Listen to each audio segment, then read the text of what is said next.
Hello there you guys, welcome to one of my videos. This is your Ralf Rangnick press conference reaction ahead of Manchester United's game against Newcastle. So I'm going to give you all the questions that Ralf Rangnick was asked, and I'm going to give you his responses to them questions. So let's go through it. So this was the first question. Hi Ralf, nice to see you. I guess the obvious place to start is where everybody's focus is at the moment on the current situation for you and your squad on COVID. Could you update us? So Rangnick's response to that was yes. As you know, last week we had the last training session on Thursday. On that day we had 8 outfield players and 3 goalkeepers, and then we closed down the training ground for 4 days in order to break the chain.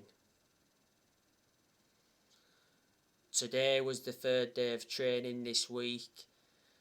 We started on Tuesday, we trained yesterday and today we had 25 outfield players, quite apart from Paul Pogba. He's the only one missing out, everyone was on board.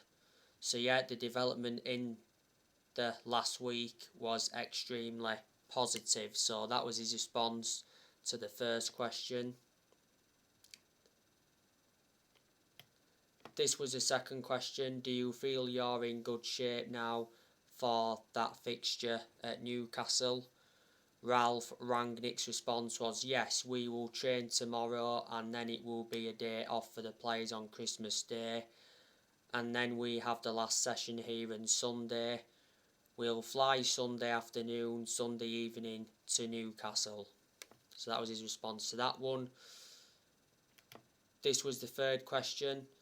There's been a lot of talk about player welfare and 5 substitutes and various ways of helping the players over this period. What do you think about what should happen? What's your view as someone new?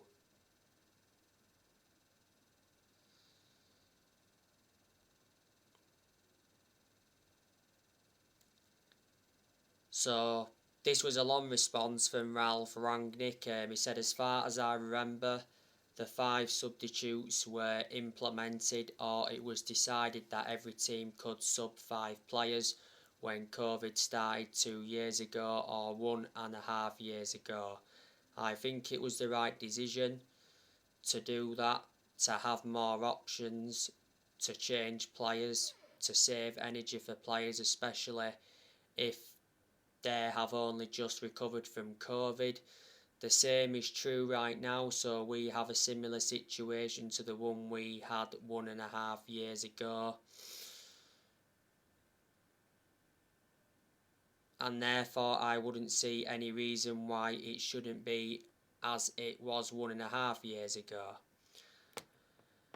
As far as I know, in Europe, England is the only country where they only allow 3 subs. In all the other big leagues in Europe, you can substitute 5 players, and on the other hand you are still allowed to have 8 outfield players on the team sheet, and if you have 8 outfield players on the team sheet you should also be able to replace 5, because if you can only replace 3 you will always have 5 who cannot be substituted or cannot play.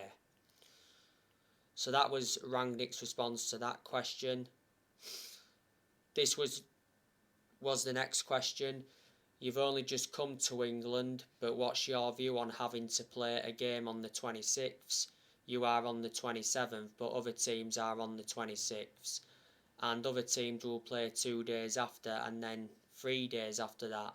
Should something have been done to clear space and help teams, more games are being called off on Boxing Day. So Rangnick's response was, I mean, you know that better than I do. What a big tradition. This is to play in England, to play Boxing Day. To play on the 27th, even on 30th and 2nd of January. This is a big tradition. I think we should stick to it and respect the tradition. I'm looking forward to that. It's the first time in my coaching career that I will be part of that. But I think there might be 2 or 3 other issues that can be discussed and have been discussed in the past. England is the only country in the top 5 leagues that plays 2 cup competitions.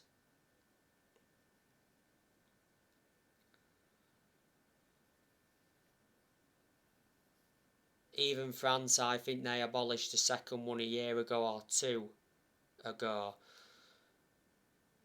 Currently we are the only country that play 2 cup competitions. This is something maybe we could once again seek about or discuss. I know the reason for that.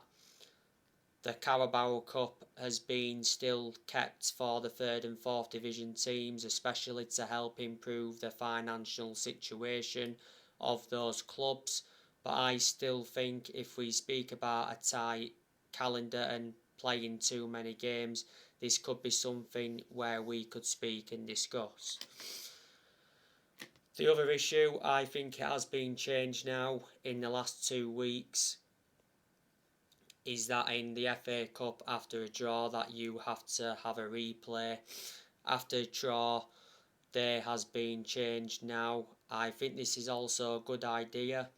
In other countries, in cup competitions, you play extra time and penalties, so you never have that replay situation. So those might be issues and topics you could speak about.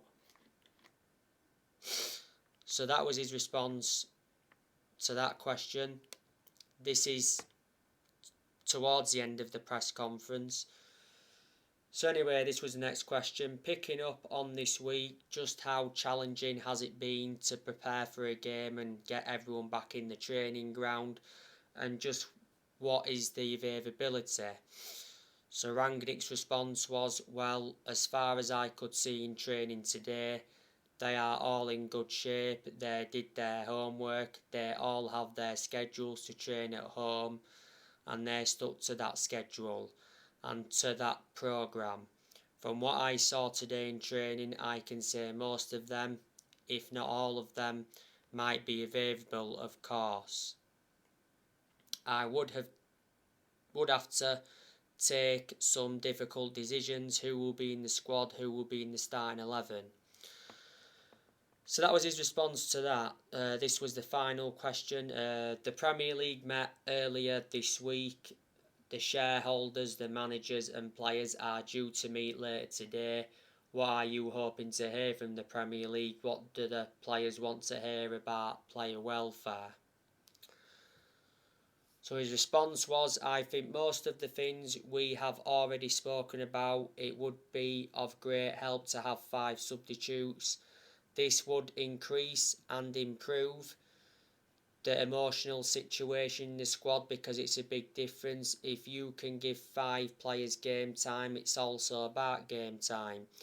And therefore, I would be much more in favour of having 5 subs. As I said, in other countries, they do that. I think we should seriously think about that one once again.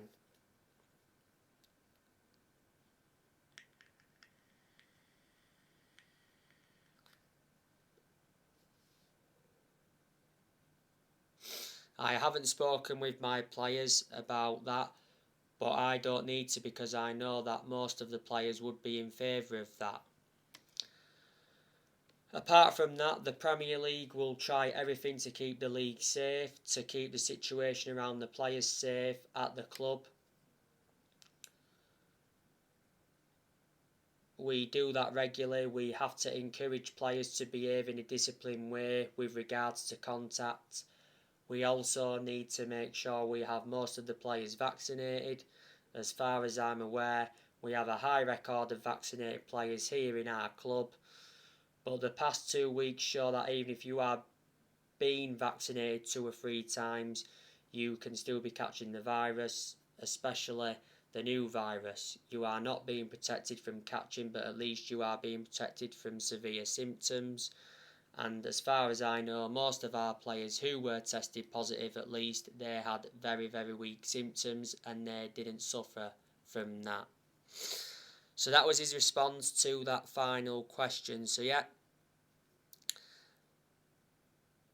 that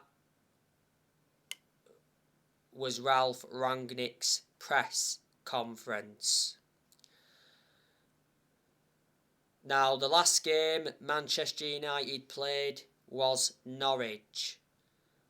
It was on the 11th of December. Manchester United beat Norwich 1-0.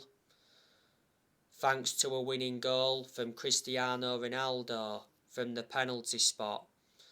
Obviously, Ronaldo now has 13 goals in all competitions since he re-signed, and he's got 802 goals in his career. It was a very poor performance against Norwich, so I'm hoping we can see a far superior performance against Newcastle.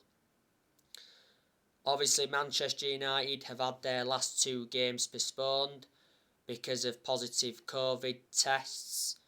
You know, the other week, Manchester United's game against Brentford got postponed, and Manchester United's game against Brighton got postponed. A lot of other games have been postponed as well.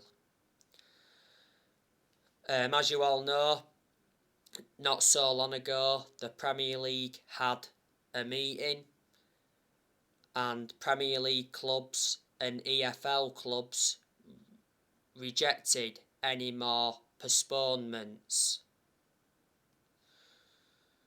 Recently, Manchester United's first team players returned to training. But yeah, this game against Newcastle will be going ahead. That's providing Newcastle don't get any cases. Now, if Manchester United beat Newcastle, it will be 4 wins in a row in the Premier League. Obviously, Manchester United have got some players missing at the moment. Obviously, Paul Pogba, he's still out with a muscle injury, but Paul Pogba is very close to returning, which is good news from a Man United perspective because he has been a big misser. Pogba got the muscle injury in France training earlier on in the season. Revert back towards the start of the season, Pogba was in scintillating form. Pogba's got 7 assists so far in the league this season. And he produced good performances for Man United in the last couple of months of last season.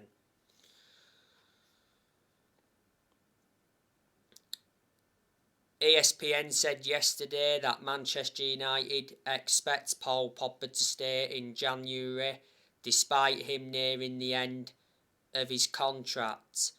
Pogba's current contract expires in the summer. At the start of the season, Pogba rejected a new Man United contract offer.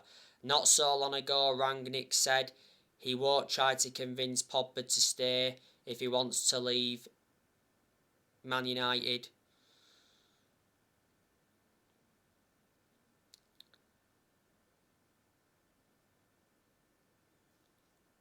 Edison Cavani, he's been out with injury, but there's a good chance that he will be available for this game against Newcastle. Earlier on in the season, Cavani had an injury. Cavani will leave next year. If he doesn't leave next month, he will leave in the summer. Now, not so long ago, it said Cavani agreed to join Barcelona on an 18-month contract. Obviously, Barcelona are seeing Cavani as a replacement for Aguero because Aguero recently retired due to heart problems. Juventus have also been in for Cavani. Recently, Cavani rejected Boca Juniors. Cavani has made an impact at Manchester United, so do you want him to go next year? But Cavani initially lost his place in the team with the club re-signing Ronaldo last summer. Cavani's contract expires in the summer. Man United got Cavani on a free transfer from PSG back in the summer of 2020. Cavani's got a good pedigree behind him. Look at the amount of silverware he won when he was at PSG. He was also a long-serving player when he was at PSG. Varane, he's expected to return against Newcastle. Varane obviously was out with a hamstring injury. Earlier on in the season, Varane had a groin injury and he was out with that groin injury for a few weeks. So he has endured 2 injuries since he signed for the club. But you know, when Varane does play, he makes a huge difference. Martial, obviously, he's had a minor injury.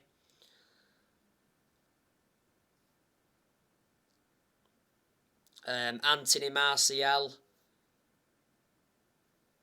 yesterday held talks with Ralf Rangnick over his future. Anthony Martial has reached an agreement to join Sevilla. Martial's made it clear that he wants to go to Sevilla if he leaves Manchester United next month. You know, he'll probably go to Sevilla on loan, and then after the loan, Sevilla will have an option to buy, or there may be an obligation to buy included in the loan deal. Quite a few other clubs as well have been in for Martial. Obviously Newcastle have been in for him. It said the other day that Newcastle want Martial on loan, and Newcastle are ready to pay a £6 million loan fee to sign Martial. Arsenal have been in for him. The other week it said Atletico Madrid were planning a swap deal for Martial.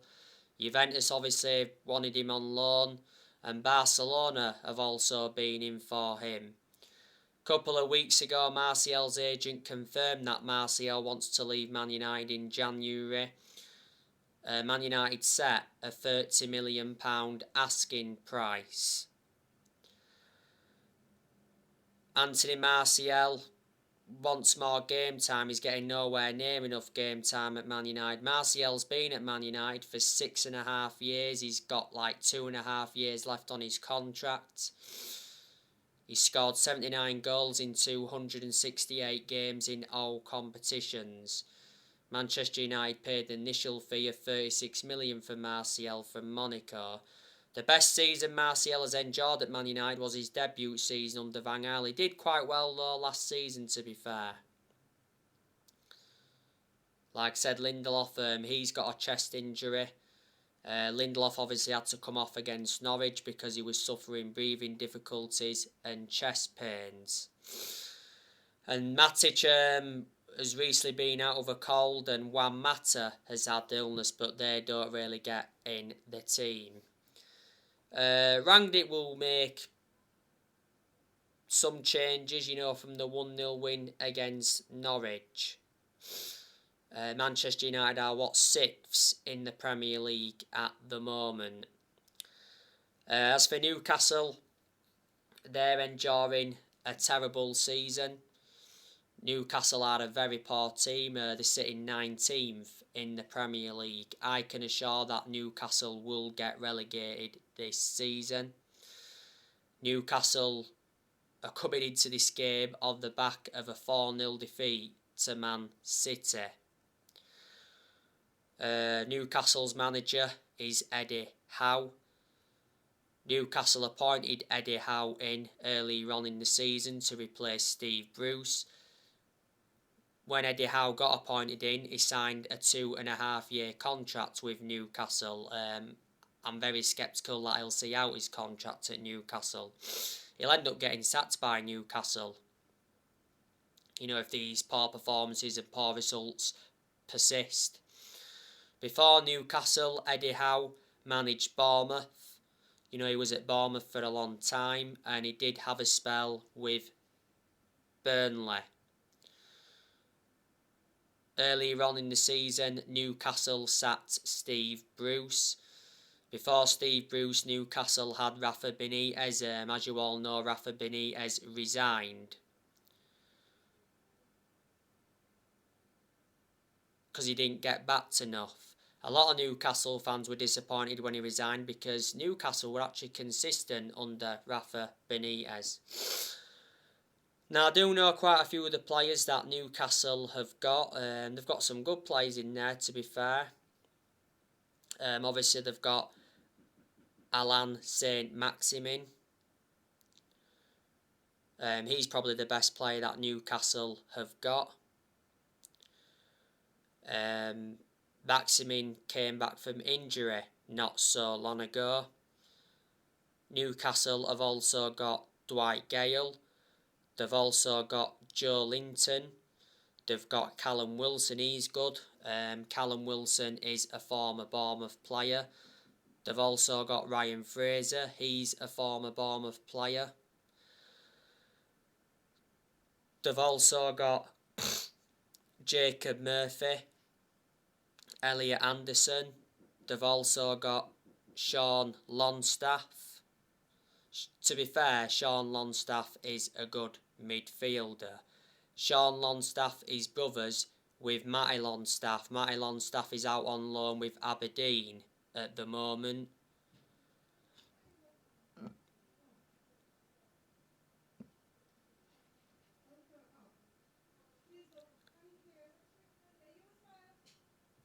Newcastle have also got Isaac Hayden. Isaac Hayden is suspended for this game because he got a 5th yellow card in Newcastle's 4-0 defeat to Man City.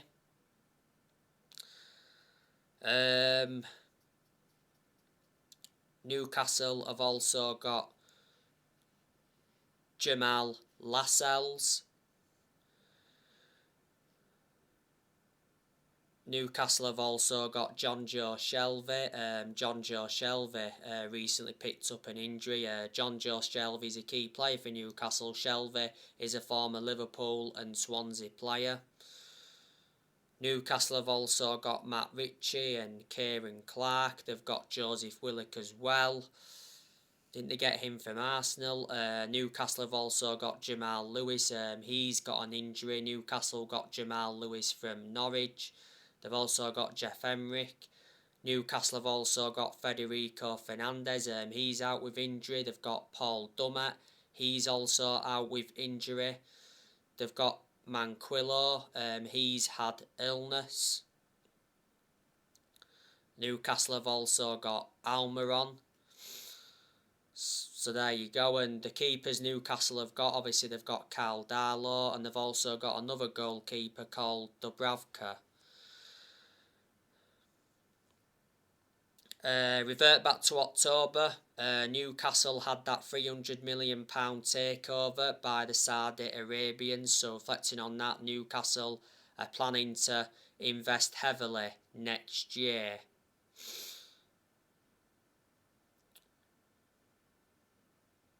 Obviously, before the Saudi Arabians, Newcastle had Mike Ashley.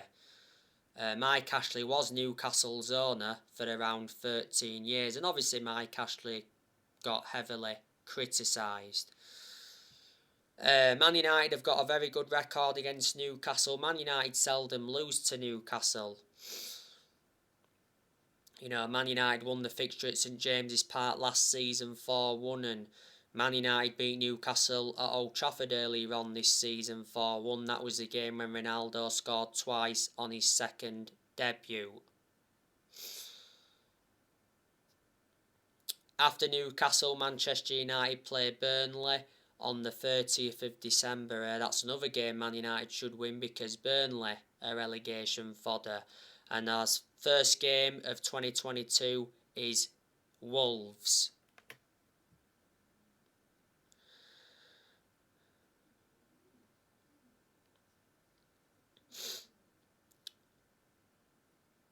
You know the news on the transfers, don't you? The Athletic have said today that Ralf Rangnick has identified a tall midfielder as a top priority for Manchester United to essentially replace Matic. Declan Rice and Jude Bellingham have been long-term targets for Manchester United. Rangnick admires Declan Rice and Jude Bellingham. Yesterday, Fabrizio Romano said that Man United's main focus on new signings is the summer instead of January. Now, obviously, you know the news on Boubacar Kamara. Revert back to the other day, he said Manchester United agreed terms on a £10 million deal to sign Boubacar Kamara. And he said Boubacar Kamara would be announced in the coming days.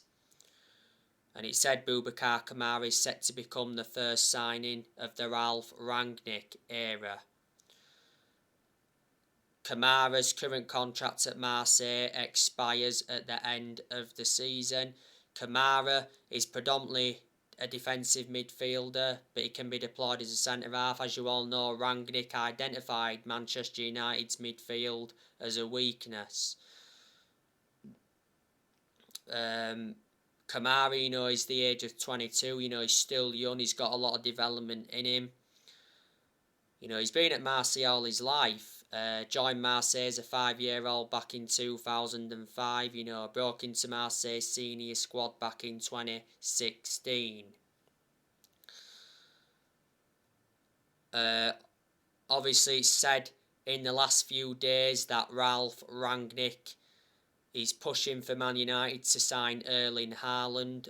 Ralf Rangnick recently spoke with Erling Haaland's father, Alf-Inge Haaland, over the possibility of his son signing for Manchester United next year.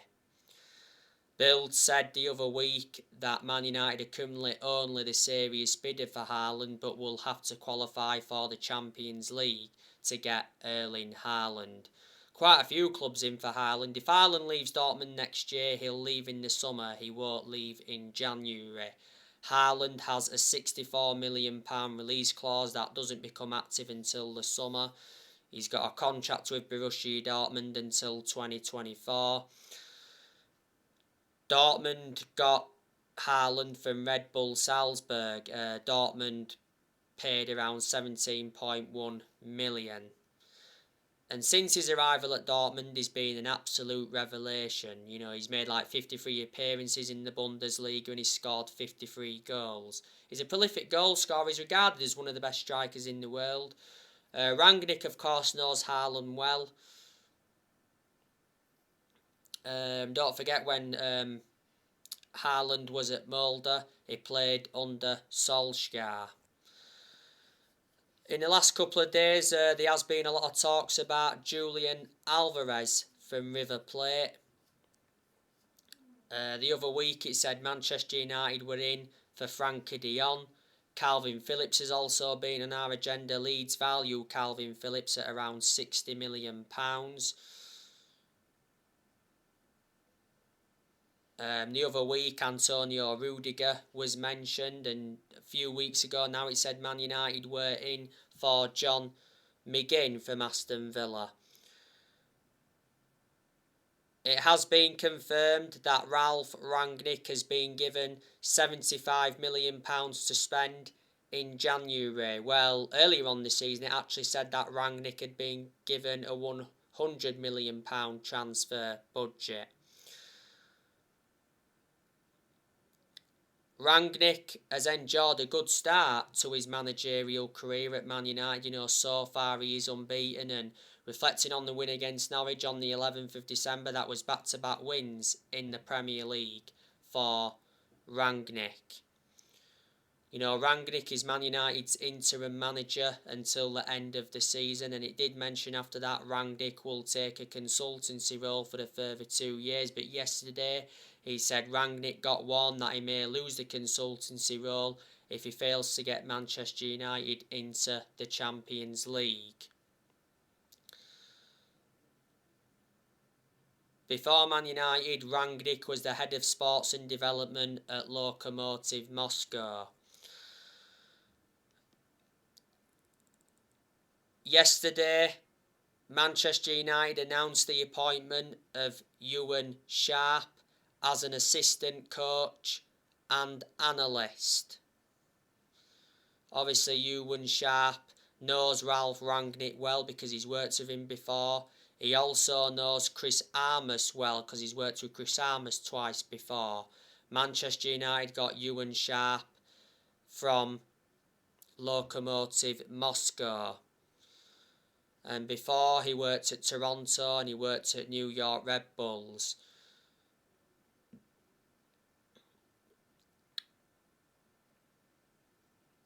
You know, he's Ralf Rangnick's third edition. Because earlier on in the season, Rangnick recommended Chris Armasin as an assistant. And he also recommended Sascha Lenzin as a sports psychologist. By the way, reports have said today that Old Trafford is set for a revamp. You know, Man United are going to increase the capacity, and I think other parts of the ground is going to be upgraded as well. In the summer, Manchester United will get a permanent manager. You know, Man United are looking for their 5th permanent manager since Ferguson. Man United have sacked 4 permanent managers since Ferguson. You know, Man United sacked David Moyes after 10 months. Then Man United sacked Louis van Gaal after 2 years. We did win the FA Cup under Van Gaal. Then Manchester United sacked Jose Mourinho after 2.5 years. Mourinho did enjoy one good season at Man United because he won 3 trophies in his first season. And over a month ago now, Manchester United sacked Ole Gunnar Solskjaer. Following the 4-1 defeat to Watford, Solskjaer was Man United manager for almost 3 years. So anyway guys, that's everything to update you with. Drop your comments, likes below on the channel. If you do, consider subscribe as always, and take care. God bless. See you all again very, very soon.